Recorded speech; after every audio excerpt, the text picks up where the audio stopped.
Thanks everybody for joining us tonight. This meeting is being recorded. We're being recorded. Okay, so just a little housekeeping.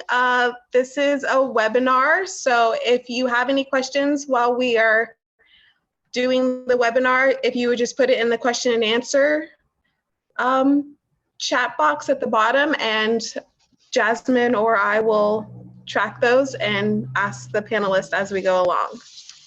So to get started, our first panelist is Ariel Hamburger. Ariel is the board member and secretary of the Slow Foods of Urban San Diego. Wait, I already lost my spot. She works to create a more equitable food system of all San Diego residents. She's been instrumental in the county's local food system efforts and helped with the establishment of the Live Well San Diego Food System Initiative and chairs the San Diego Food System Alliance Healthy Food Access Working System. Ariel sees improvements in the food systems and builds an environment for a proxy of social justice and believes these approaches have the ability to transform communities. Ariel has also worked on cross-border issues through the county's Office of Border Health. She graduated with honors from San Diego State University with a master's in public health and a master's in Latin American studies. Welcome, Ariel. Our second panelist is Claire, see if I remember, Grubner?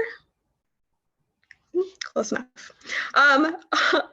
She is the Director of Developments for Olivewood Gardens and Learning Center. She has a double BA in psychology, is alumni of the San Diego Regional Chamber of Commerce LEAD Advanced Leadership Program, and has been an Olivewood team member for over 7 years. She's dedicated to champion health equality, food justice, and anti-racist food fundraising and philanthropy.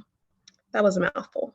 Claire serves as a DEI Community of Women Give San Diego, participates as a member of the Catalyst San Diego in Equality and System Change learning groups, collaborates on a community-centric fundraising San Diego Development Professionals Learning Group, and is a member of the National Food Systems Leadership Network through the Wallace Center.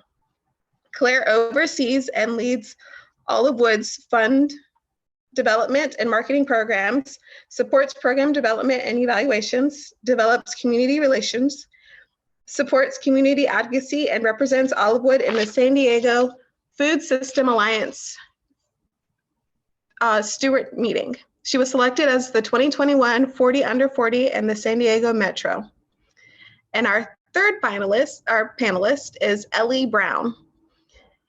As the co-executive director of the San Diego Food System Alliance, Ellie oversees the nonprofit administration and resource development domains, ensuring that the Alliance is achieving impacts towards its mission.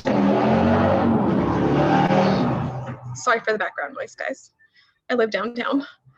Ellie began her journey at the Alliance as a part-time consultant in 2015. Since then, the Alliance has blossomed into an extensive network of over 150 multi-sector organizations and advocates for $1 million in operating budget.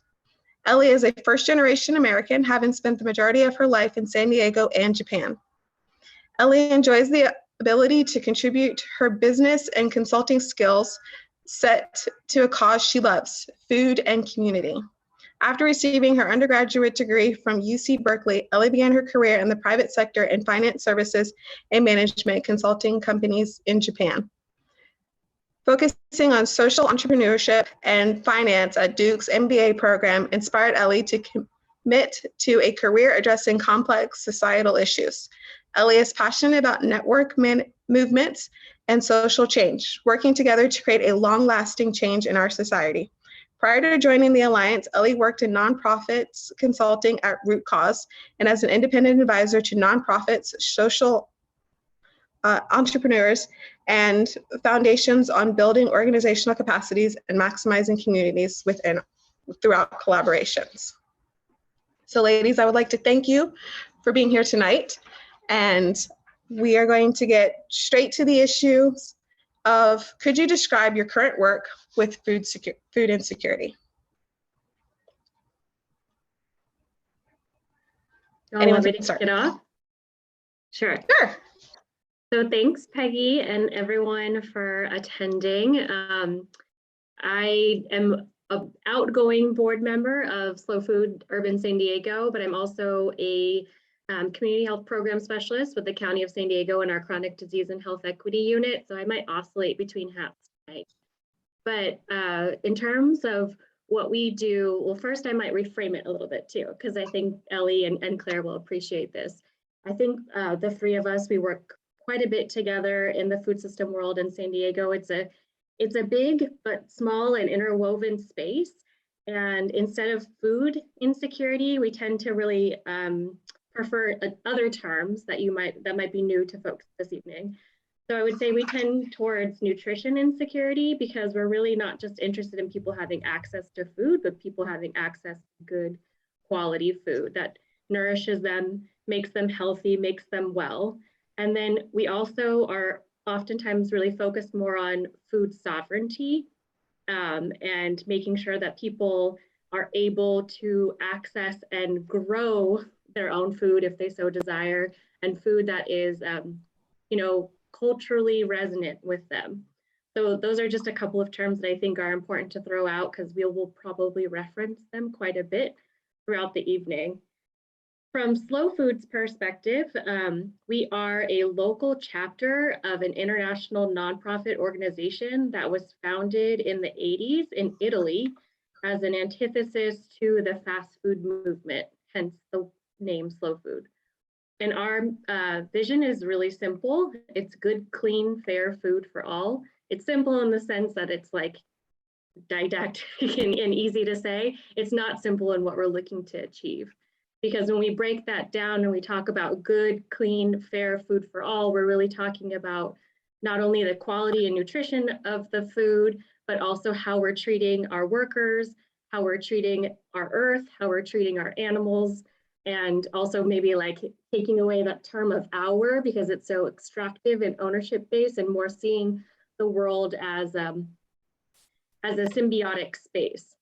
So Slow Food in concept and for a long time was really operating more from this like foodie space and supporting local businesses who adopted or supported this mission. And I think more recently, along with a lot of movements in the world, we've oriented ourselves more towards a justice space and looking at how we can create, again, food sovereignty and nutrition insecurity for everyone, especially in the San Diego region. And so that's more conceptual ideas. In terms of what we actually do, we are a full volunteer board. So every single person on our board has a different job that takes up most of their time. And a lot of our work is more focused on supporting local initiatives like Olive Wood and like San Diego Food System Alliance and the boots on the ground work that they're doing, as well as a big emphasis of our work is on supporting local fishermen and the Tuna Harbor Dockside Market, which if you've never visited, I highly recommend. It's on Saturday mornings from about 8 a.m. to 1 p.m. And then we're also focused on supporting some of our local school food programs as well. So I'll pause there and hand it over to Claire or Ellie. I'm going to jump in. Again, I'm here on behalf of Olive Wood Gardens and Learning Center. We are a nonprofit organization located in National City. And I would say that we are really focused on health equity and food justice. So also some more terms to kind of throw around, but health equity is really looking at the systemic barriers that are based in racism that are causing disproportionate health challenges for different communities, particularly communities of color. And so looking at how, how our current food system has really influenced and created a lot of these inequities and really looking at ways to address them. and food justice, thinking about, as Ariel was saying, making sure that food that people have access to, well, first of all, they have access, it's affordable, it's culturally relevant. And then there's the food sovereignty piece where people really have the choice. People are able to make a choice because they have that power. And so there's a lot of systems change that's involved in that. And I would say we started out about a little over a decade ago, focused on the education piece. And so education is really important. We do some, health literacy through nutrition education and that type of education for everyone. We have children's programs all the way through, adults, high school students. We do sustainable urban agriculture education, really supporting people in gaining skills to grow their own food. And also, helping to develop job skills and things like that. And then we moved over the past several years into the access space. So seeing that, to really change some of the, the inequities that we're seeing in our community, we have to, it's not just a one, it's not a silver bullet. You have to address it at multiple levels. So access, we provide, thank you. Yes, it's also a really beautiful space. Thanks for reminding me about that important piece. We do have a really gorgeous space in National City, so I would welcome everyone to come visit.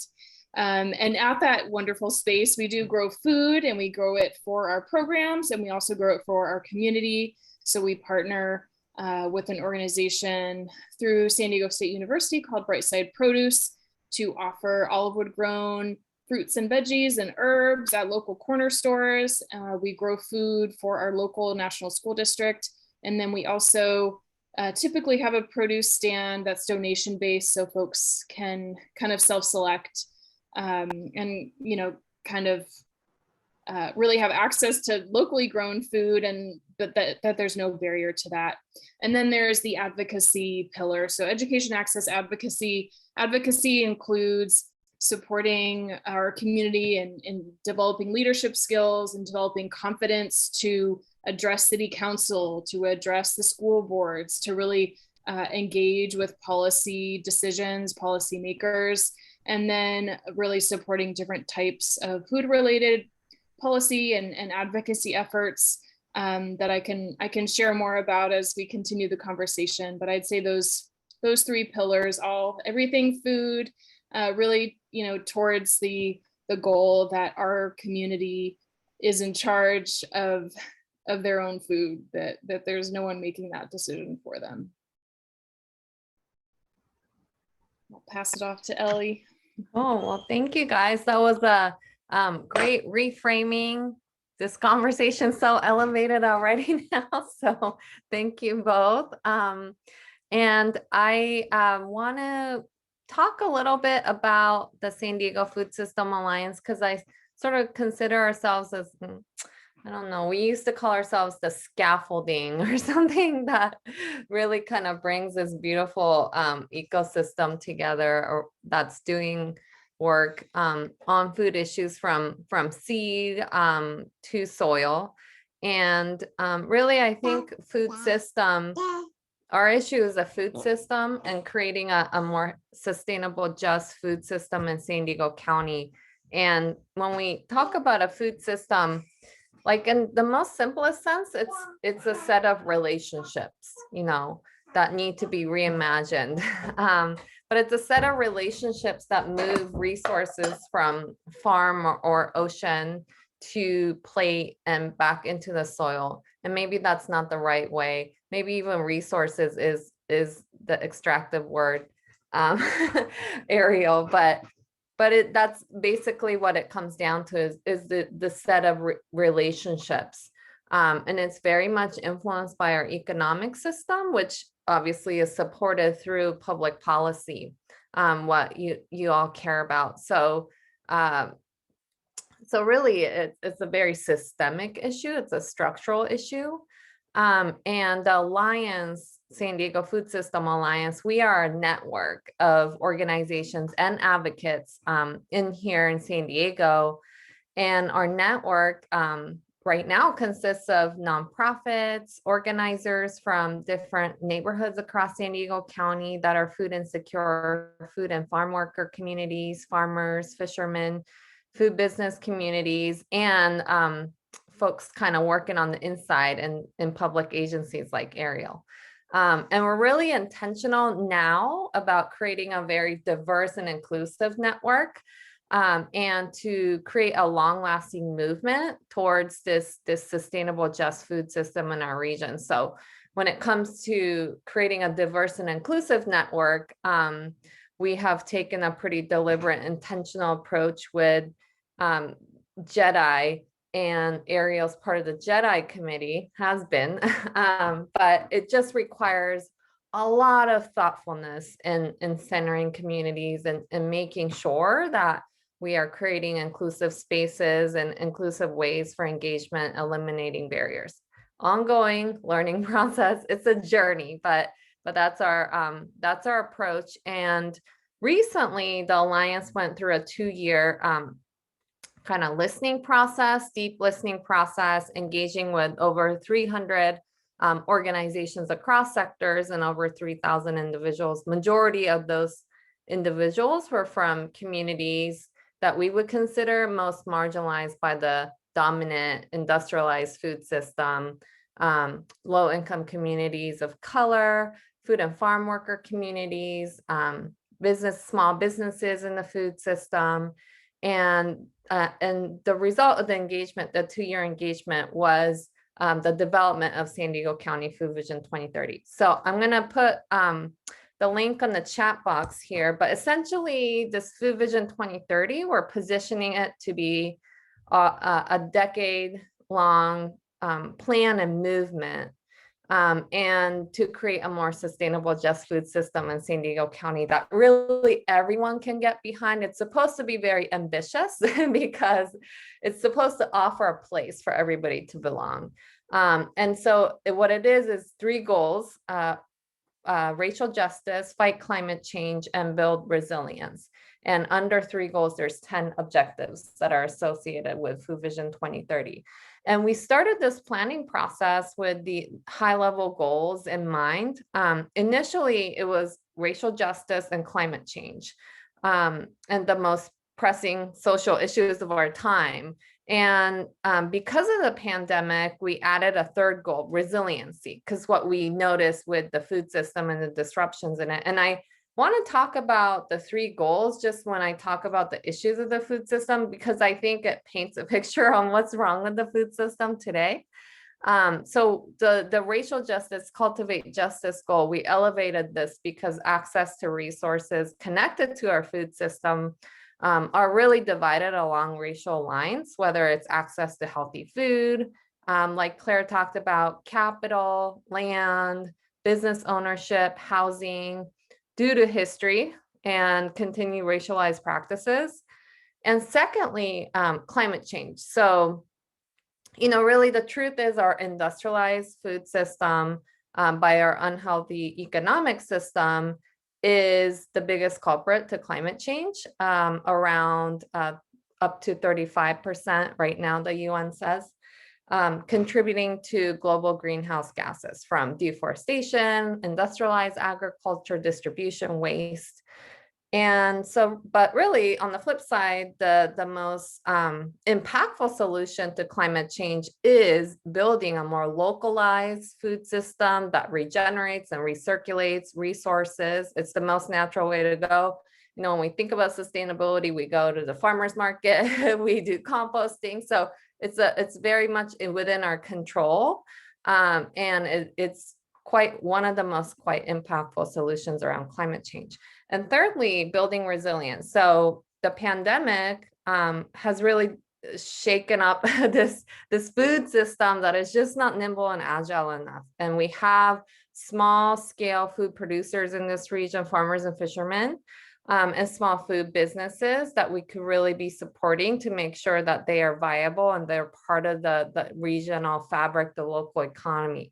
So we need to do a better job of creating better safety nets for communities, but also more nimble systems that can really tap into these local beautiful assets that we have and make sure that we can be resilient and not rely on the big system that is just not nimble enough for future catastrophes that could potentially happen. And the role of the Alliance now is to really steward this ambitious vision that's been created. And we call ourselves the stewards because we're not the doers of the vision necessarily. Everybody's doing it, but we're helping to nudge it along. So building an infrastructure to build capacity and bolster this movement, and really connecting to the wisdom of the network of folks and communities. So our desire for Food Vision 2030 is to sort of be like, I'm trying out analogies, but sort of be like the initial seeds. And then for us occasionally to be the rain if needed, so the beautiful ecosystem of the garden can emerge and everybody can, find their own strengths. Somebody might be the trees, somebody might be this beautiful flower, and they all need to blossom and flourish and depend on each other for the ecosystem to thrive. So I like to see it as like a garden, everybody needs to belong in this ecosystem and we all need to play a part. So that's sort of who we are. And in a nutshell. So thank you for that. Ladies, one thing that I noticed that all of you said and had in common was that this is a systemic issue based upon race or economics. So is there a way that together with the organizations that maybe we could, I'd like to think that in a year or 5 years, or hopefully by the time my nieces grow up, the systemic issue could be resolved. I'm hopeful, but is there a way that we can resolve the issue enough that maybe food nutrition and food insecurity could maybe be less in a few years?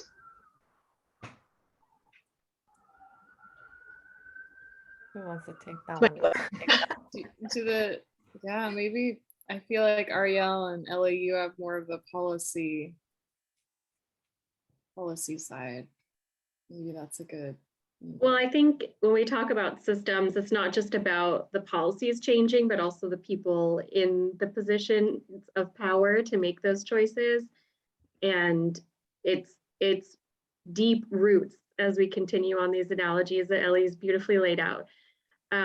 It's super deep roots as a person who works within a system and trying to kind of like reimagine what we can do and how we can change it. And I did pull out this stat just because, it's Black History Month, right? And the reality is that these issues impact people of color, BIPOC folks, way more than they impact our white communities. So even in 2019 in San Diego, 25% of the total population was nutrition insecure, and 44% of the Black population in San Diego, which is not very big, was nutrition insecure.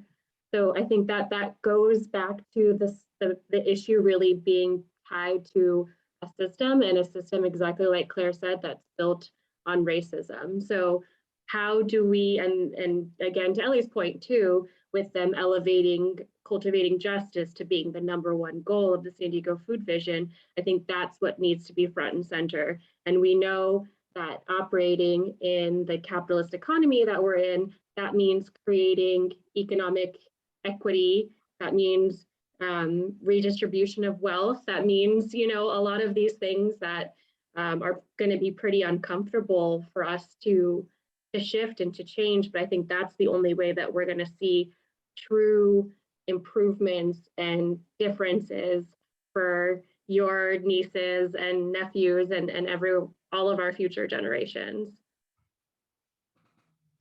Yeah, and to the fact that this issue has been built through hundreds of years of extractive practices. My team is like trying to have me massage my messaging, but it's sent, so we can't fix this overnight. However, I think there's bright spots, of the idea of food sovereignty is to bring power back into community. So, the most direct path to that is to make sure folks that represent communities are in positions of power, in elected official offices, in decision-making tables where resources are being allocated and policy decisions are being made. And I feel like I've seen hope recently, at the county level with the Board of Supervisors, Supervisor Vargas, and the other progressive supervisors making, doing some big moves. But of course, it's going to require a lot of vigilance, because it's about culture shift. It's really about reimagining the relationships and creating more healing and trust.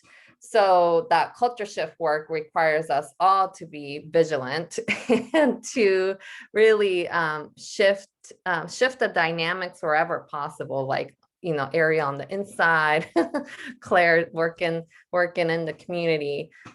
It's really an ongoing journey. But what I also think is really important is for us to be comfortable with the discomfort and for teaching our children to be comfortable with the discomfort too, and like knowing the entire history, because they still don't teach that at schools. So I think that's a really important element of the work, so that we continue to nurture future generations that are more aware of the systems that we're operating within. I'll just to add on that, I know we have to name white supremacy when we're talking about systemic change, when we're talking about racism. We have to name the problem, which is white supremacy. And we all, I'm a white woman, so I have the opportunity. I'm not sure, I can't see who all is in the audience right now, but we have power when we're thinking about, is this change possible? We have power in this room, in the conversations that we're having with our friends, in our business, places of business, if we are in situations where we are funding or supporting organizations from a philanthropic standpoint, we have influence to change the conversation. And I think, nonprofits, I may be going on a tangent right now, but me and Ellie talk about this all the time, but, there's a lot of inherent power balance within the nonprofit philanthropic community, where funders are telling, nonprofits what their communities need, rather than our communities saying what's needed. And I think, this goes across, the nonprofit sector. We see it in our government, where we really need to be looking to our communities, and particularly the communities most marginalized, as the experts in solutions. And I think that's where the change is. And that's, we see that when we have, more representation in office, but we also see that when resources are distributed based on what community has asked for and community has said is a solution, rather than, coming in and saying, oh, I think that this will work.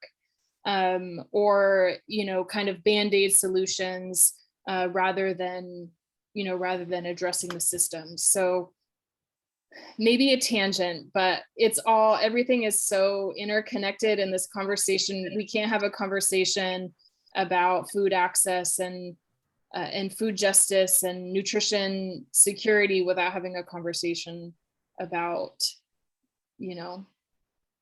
white supremacy and racism, frankly. So I'm Black. As somebody who would like to always try to say, like, educate people, I understand, like, you can't walk a mile in my shoes because you're not my race to understand that. But most people will know in their life maybe what it is to be hungry, maybe not starving, maybe not, I'm trying to use the terms that you used, the nutrition insecure, but how do you educate somebody who doesn't understand what it is to be hungry? And I'm not talking like I skipped a meal today, so my stomach's growling, but like hungry. Because I feel like if you can understand, maybe that's part of breaking some of that system down. Does that make sense? Makes a lot of sense. I wonder if we're not the best people to ask, because I don't know that we have the lived experience, right? Okay. Just to be completely frank, I think we all have passion for this field for one reason or another, but it might not be as a result of lived experience. I think one thing is we've, like, as a society, and the pandemic has exacerbated this, we've become so disconnected from humanity and from compassion and just recognizing that you know that's a person too. Like, we all feel as people. So we've kind of disconnected from seeing other people as people. You know, we see defining characteristics. And so I think if we can talk to people about compassion and having compassion, you know, if that's the conversation, you know, is compassion for someone else who's experiencing something that's really challenging.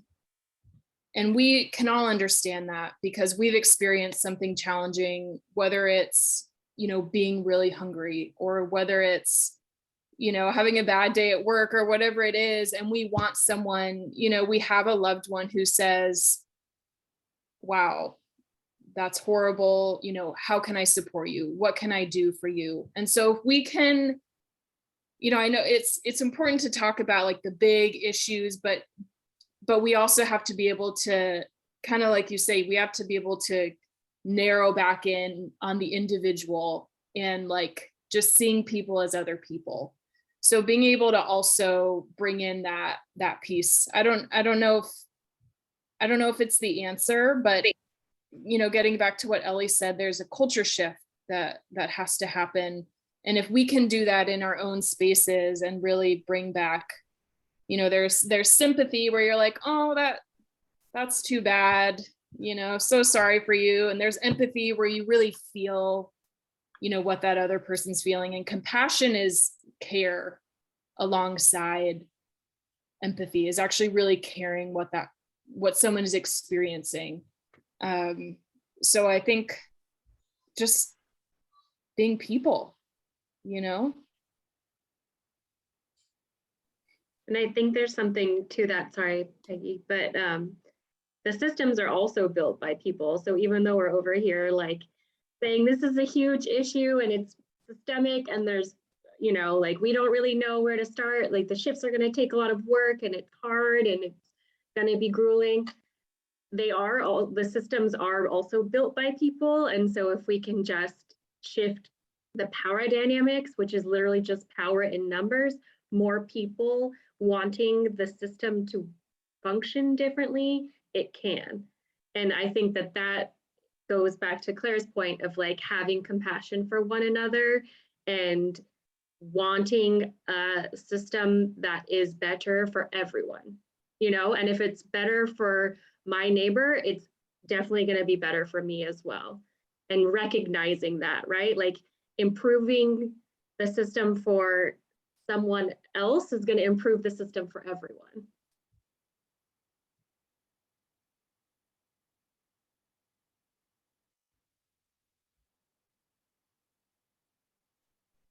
Okay. So one of my questions was, it sounds like the field is very collaborative. Can you please share a couple of examples of how we can work together to maybe put an impact into this issue?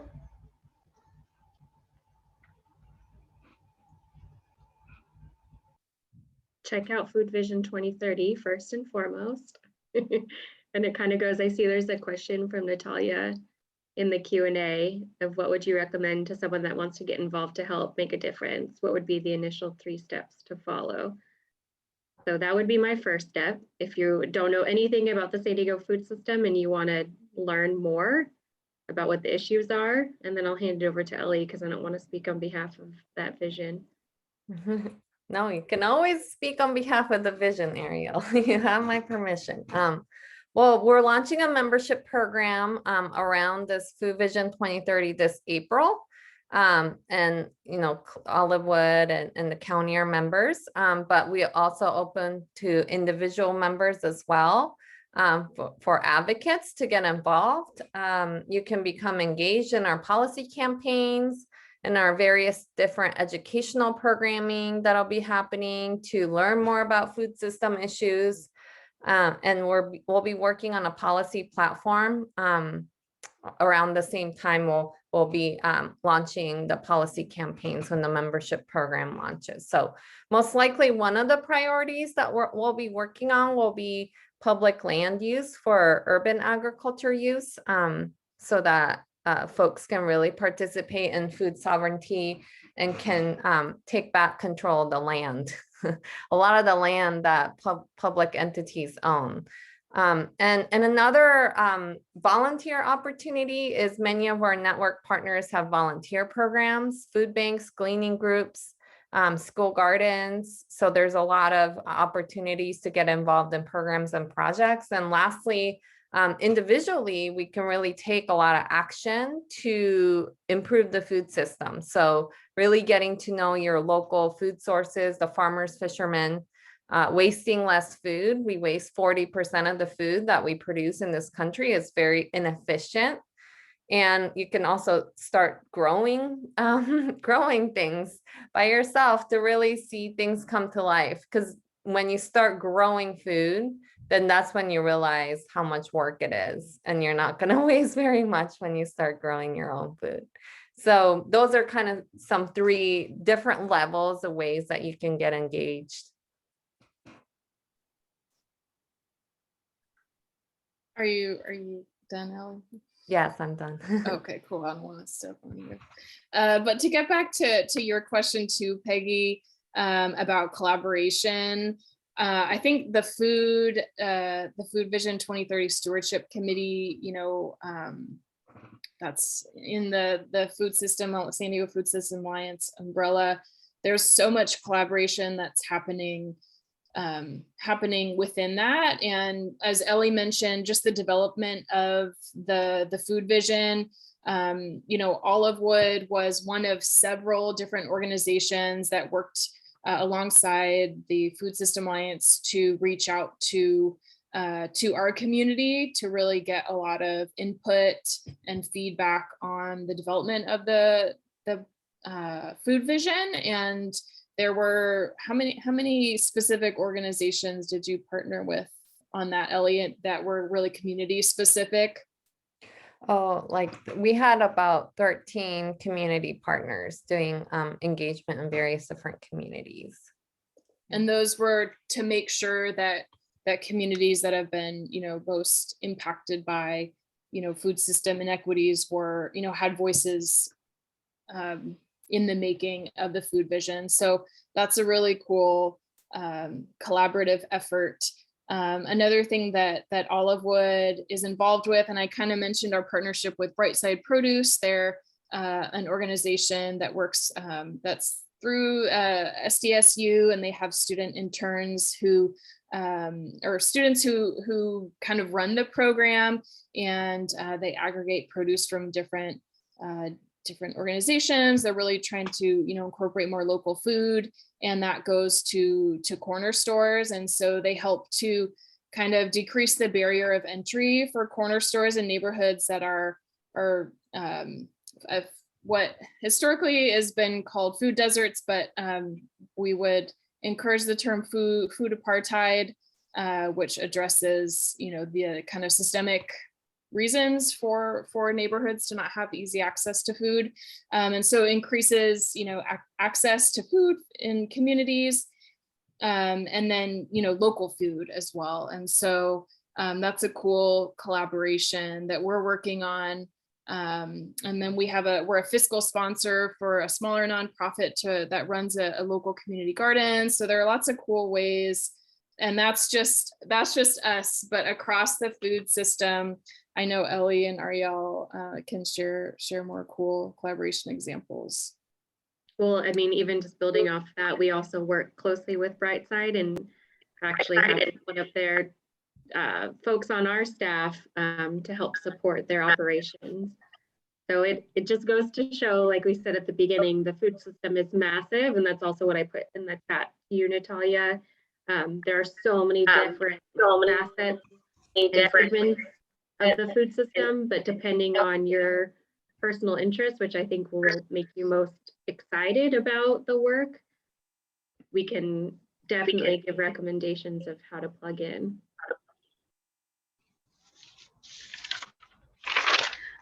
Okay, so I was taking notes while you were talking. Ellie, I believe you mentioned a policy campaign for public land use. Can you expand on that? Yeah, it's just the concept we're working on. It's probably going to be one of the priorities, but the county and various different kind of public agencies own a lot of land that's not used. So the idea is to see if we can activate it for urban agriculture, for community use, community gardens and small farms. And ultimately, it will be nice if we can move it back to communities, community ownership. I think for folks that come from cultures, we have a lot of refugee communities, different communities that are that come to the US from different countries. And for folks that have sort of these traditional cultures with practices that, are passed down through generations, land is really important. Cultivating the land and the relationship with the land is really important for people. And it's a very healing part of the process, because we are very disconnected as a society from each other, but also Earth. And so I think that's part of the healing process. So land is a really critical part of the food system. And we were hoping to start with that as one of the priorities. Right now, talking to the supervisors, and they also have expressed, Supervisor Vargas is very interested in food sovereignty and is interested in the land issue. So. Okay. And then, so other than the volunteer activities and the public policies that have been mentioned, is there any way that, or any means in which Junior League can get involved with this issue? Yeah. I mentioned before, there's the kind of the membership program that we're launching in April. And there's also volunteer opportunities with our partners like the food banks and gleaning groups that glean from backyard, produce from backyards, school gardens, and different programs that are available like olive wood. And then also you can take individual action to participate in our food system. I put in the chat there too, there's a current campaign, it's Food for All, and it's essentially trying to include in the state budget funding for all undocumented folks, regardless of immigration status, to be able to access some CalFresh benefits. I keep hearing feedback, so I'm sorry if you all hear that too. And I think that is a really great current opportunity that if Junior League wants to get behind specific legislation, that would be something I would recommend signing on to. And then also in San Diego right now, there's a sidewalk vending ordinance that is going through the city of San Diego's process. So it was just heard by one of the committees, the Public Safety and Livable Neighborhoods Committee, yesterday, and will go to full city council. And if you can imagine, sidewalk vending obviously includes non-food related, but food is a huge potential product to be sold through our sidewalk vendors. And a lot of times that's people who are already engaging in sort of the informal economy. And it's a really great opportunity to support food entrepreneurs, especially those who might also be undocumented or otherwise not pursuing a traditional job. So those are a couple of other opportunities that come to mind.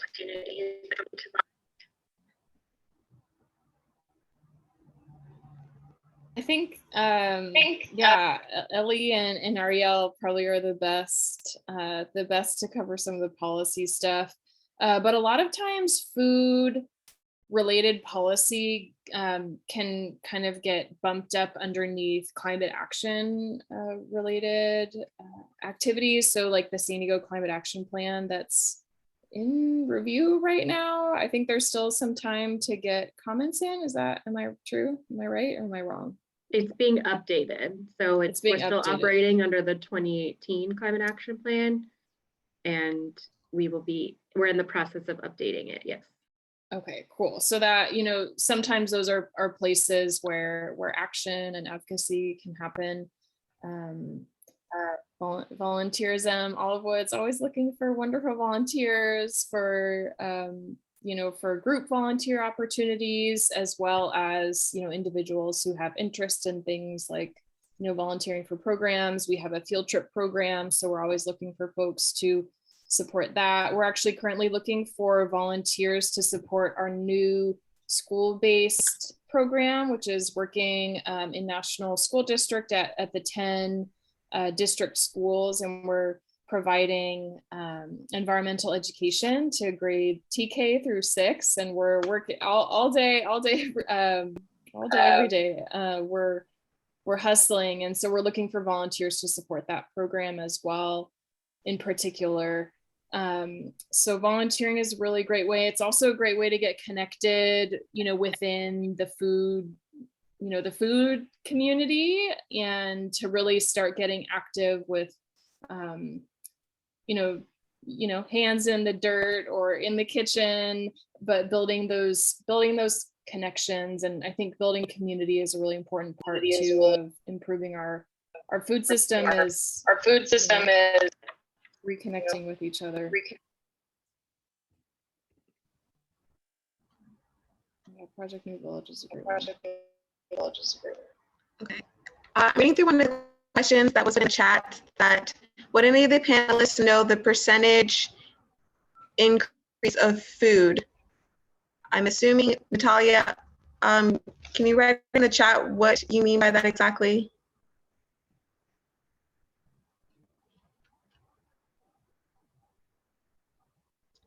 Maybe the increase in food due to gardens?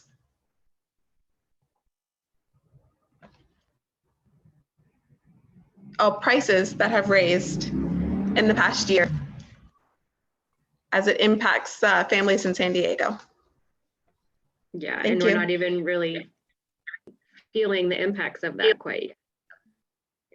Inflation increases and the true implications of the pandemic, I think, are yet to be felt from like an economic perspective. But I don't personally have any stats on that particular issue. I don't know, Ellie, if you do offhand or. No, I don't. Sorry.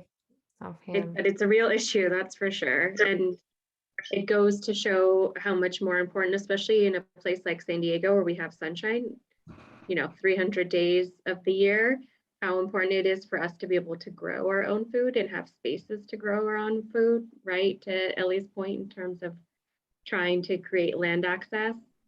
And so that might also be a really cool thing for the Junior League to get behind, is some sort of distribution of resources for folks in your membership to share out to their communities to be able to grow their own food in your homes. Might not seem super impactful, but I think, again, to Claire's point, the more we can like get people back to engaging with their humanity, which is, we know soil is a big part of that, the microbiome, the more we can, you know, connect with each other again. I would add, and that was beautiful, Ariel. I don't have any stats, but we are hearing from our community that the price increases are impacting people's, you know, ability to get the food they need.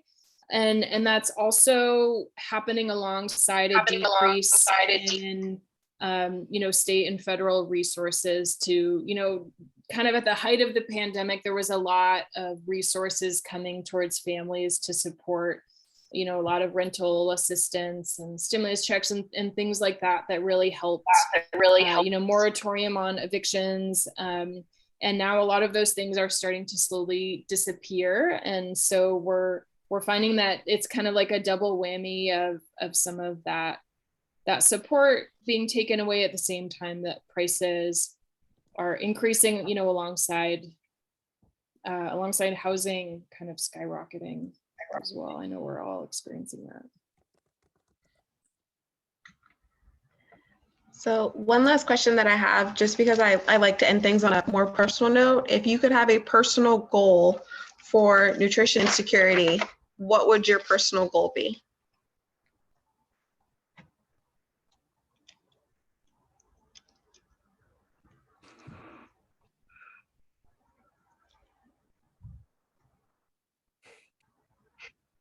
Did I stump you all? You gotta give us a hard second.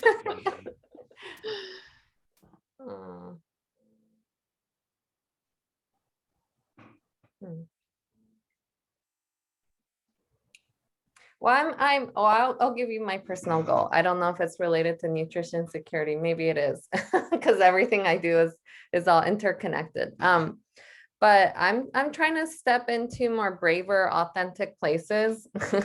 I often feel like on a daily basis, I'm interacting with people with power, and I'm sort of naturally a people pleaser. So I tend to sort of shy away from having authentic conversations where I feel if there are kind of unhealthy dynamics or practices, I'm not able to speak up, but I feel like I've been more actively trying to shift the dynamics.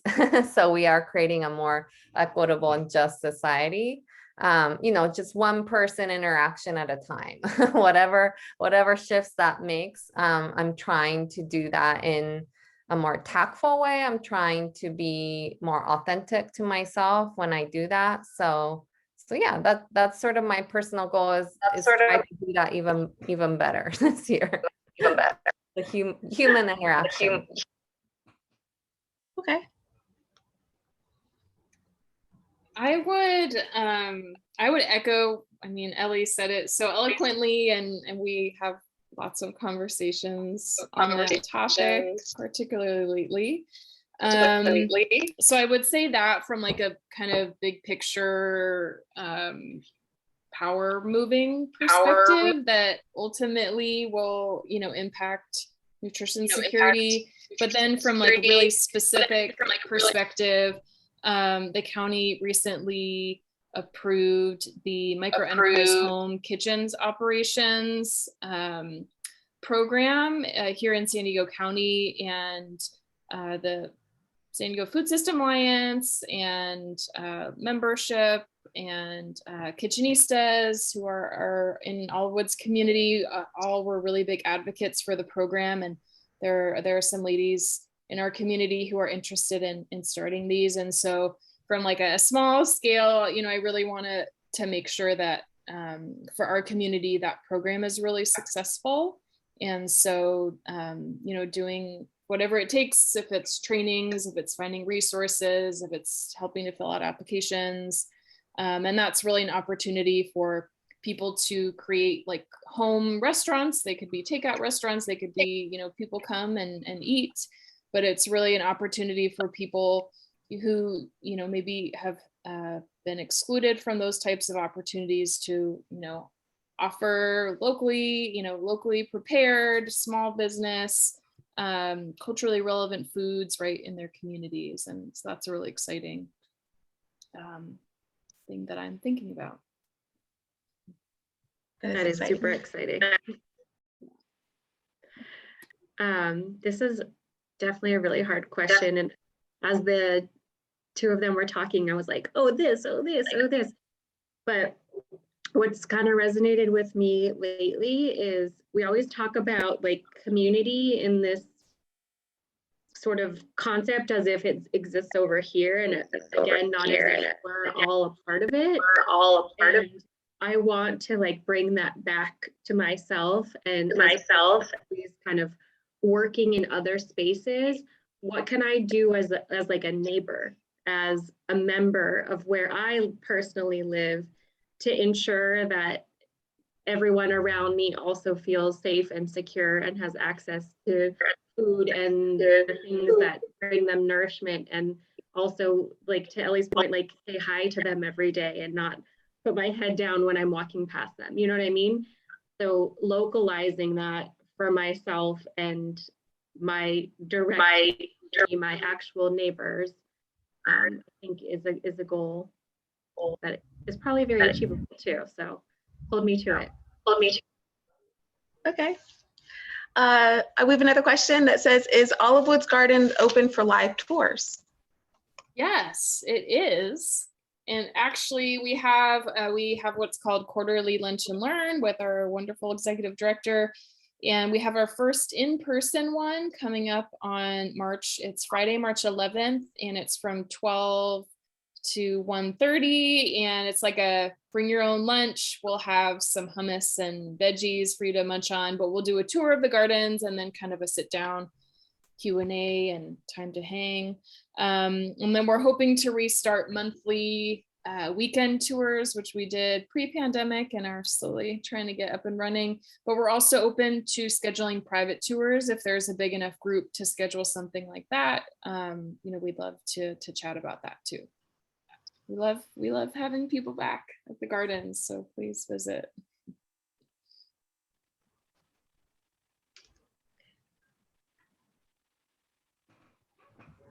Another question is, can we organize a tour for Junior League of San Diego? You 100% can. You're talking to the right person. Peggy's got my info. I will write that down. Awesome. Done. Thanks, Natalia. All right. Any other questions? All right, ladies, do you have any closing words for us?